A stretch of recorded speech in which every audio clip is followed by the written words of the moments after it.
Marla Hanson. Few crimes captured the public's shock like the 1986 attack on Marla Hanson, a rising model whose face was viciously slashed on the orders of her landlord. What followed was not just a brutal assault, but a battle for justice that redefined how victims are treated in court.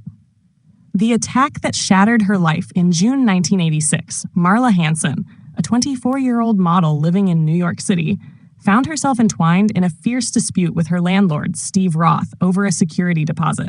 She had also rejected his romantic advances. In retaliation, Roth hired two accomplices, Stephen Bowman and Darren Norman, to ambush her.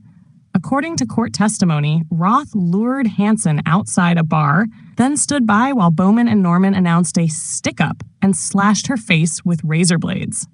The attack left 3 deep wounds, required over 100 stitches, and caused permanent scarring.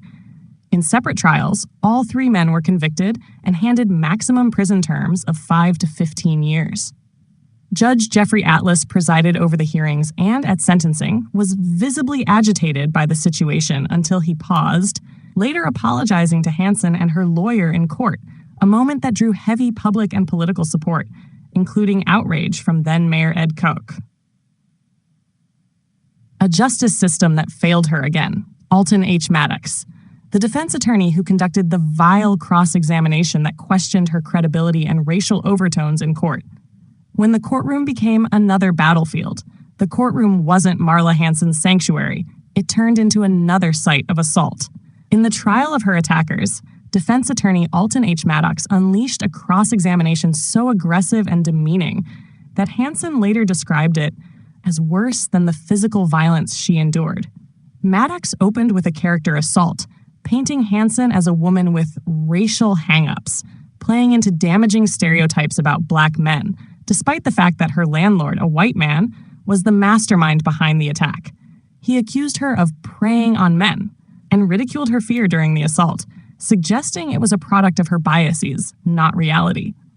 At one point, Maddox referred to Hanson as that lying bitch, and mocked the fact that she had thought she was about to be raped. He even called the courtroom proceedings a circus, claiming he was the ringmaster in control of the spectacle. Overwhelmed and humiliated under the relentless barrage, Hanson later said she looked to the judge for help, but found none. Her ordeal wasn't limited to physical wounds. It was compounded by the legal system's readiness to re-victimize victims. After the headlines, in the days and weeks following the attack, Hanson's courage became emblematic. She refused to allow the scarring to define her life or career. Offers of support poured in, including a lifetime trust fund from billionaire philanthropist Milton Petrie. Hanson underwent numerous reconstructive treatments and even returned to the spotlight in limited modeling roles. The emotional impact, however, lingered. Hanson battled depression, PTSD, and the painful realization that her assault was both personal and emblematic of broader systemic failures. Marla Hanson has since dedicated her career to advocacy. As a screenwriter, she worked on series like The Blackout, 1997, and Subway Stories, 1997. More importantly, she used her voice to champion reform in how victims are treated by criminal justice systems. Her story was dramatized in the 1991 TV movie The Marla Hanson Story, and she also appeared in Season 3 of Netflix's Skin Decision, Before and After, confronting the beauty standards her case forced her to grapple with, reclaiming her beauty on her own terms.